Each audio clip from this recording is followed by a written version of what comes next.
The 2013 MacBook Air may look like last year's model, but thanks to several hardware updates, the new Air offers faster Wi-Fi, more base storage, and almost double the battery life. How did Apple do it? Let's find out. I'm Bill Detweiler, and this is Cracking Open.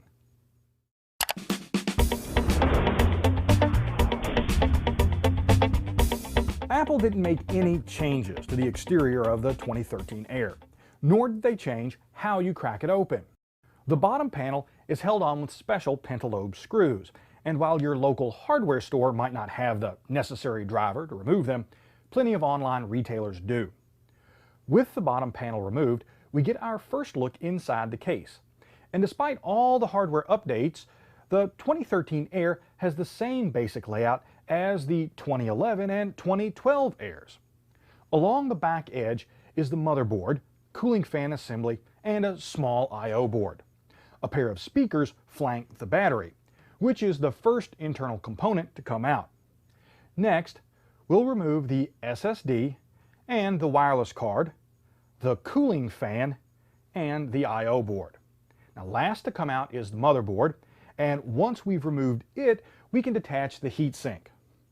Now, I could detach the lid and display by removing these hinge screws, and the trackpad by removing its screws. But there's nothing really to see by doing that, so I'm going to leave them in place and declare this teardown finished.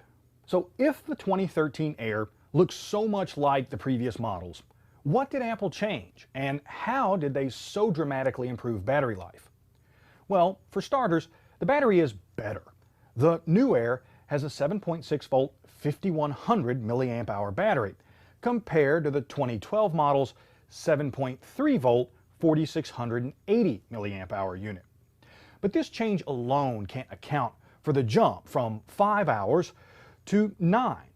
For that, Apple turned to Intel's new 4th generation Haswell processors.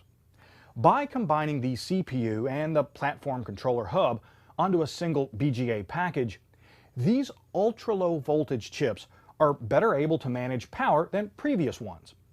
They also require less space on the motherboard. A 1.3 GHz dual-core Core i5 comes standard on both the 11 and 13-inch Airs, but our test machine had a 1.7 GHz Core i7. Now, along with the new CPU, the chip also has Intel's HD Graphics 5000, which Apple claims is up to 40% faster than the old GPU. But it's not only the graphics that are faster. Thanks to a solid-state drive which uses a PCI Express interface instead of the slower SATA connection, the new Air is 45% faster when accessing files. You also get more storage for your money. The base model Air comes with a 128 gig drive, compared to last year's 64 gig unit. Rounding out the upgrades is a new wireless card that also speeds things up by supporting the 802.11ac standard. Now, just remember, you'll need an 802.11ac access point to take full advantage of the new card. Now, conveniently, Apple released new airport stations that do just that. This year's Air upgrades were all about efficiency and speed. More efficient power management, faster graphics, a faster SSD, and faster Wi-Fi. Now, thanks to these updates, Apple definitely hit a triple with the new Air.